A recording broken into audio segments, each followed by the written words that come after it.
YSR Congress party అధికారం కోల్పోయి 13 నెలలు కావస్తుంది. ఈ 13 నెలల్లో పార్టీ బలోపేతానికి అవసరమైన చర్యలు ఏమైనా తీసుకున్నారంటే ఏమీ లేదని చెప్పాలి. ప్రభుత్వ నిర్ణయాలు, హామీలు అమలు చేయకపోవడంపై నిరసనలు వ్యక్తం చేయడం మినహా క్షేత్రస్థాయిలో పార్టీని బలోపేతం చేయడానికి తీసుకున్న చర్యలు ఏమైనా ఉన్నాయా అంటే శూన్యమే అని చెప్పాలి.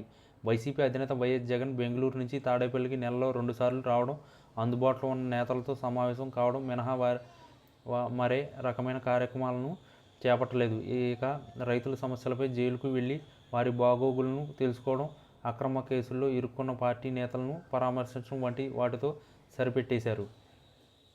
ఇక ఓటమి చెందిన తొలి నాళ్లలో ముఖ్య కార్యకర్తల్లో జగన్ ముఖాముఖి అని హడావిడి చేసిన 1-2 జిల్లాలతోనే సరిపెట్టేశారు. అందులోనూ స్థానిక సంస్థల ప్రతినిధులు అధికార పార్టీకి వెళ్లకుండా ఉండేందుకు తాడేపల్లి పార్టీ కేంద్ర కార్యాలయంలో సమావేశాలు పెట్టి పార్టీలో కొనసాగితే రాజకీయ భవిష్యత్తు ఉంటుందని భరోసా ఇచ్చారు.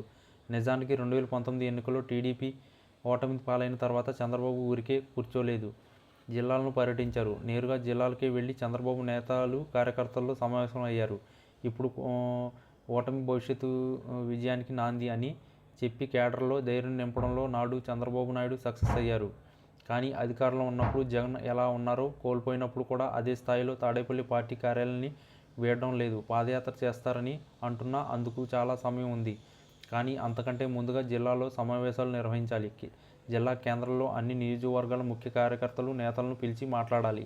వారి అభిప్రాయాలను తెలుసుకోవాలి. అధికారంలో ఉన్నప్పుడు ప్రభుత్వం చేసిన తప్పులను వారి నుంచి తెలుసుకోవాలి. ఓపికగా వినాలి. మరోసారి అధికారంలోకి వస్తే అలాంటి తప్పులు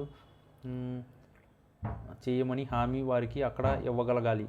అంతేగాని అధికారంలో ఉన్నప్పటిలాగానే కోటారి మధ్య చిక్కుకుంటే పరిస్థితుల్లో మార్పు రాదన్న విషయం జగన్ గుర్తించాలన్నది పార్టీ వర్గాల నుంచి వినిపిస్తున్న టాక్. మరి నేను విన్నానంటూ జనం మధ్య నాడు వెళ్ళినట్లే ఇప్పుడు కేడర్ మధ్యకు వైసీపీ చీఫ్ వెళ్లాల్సి ఉంది.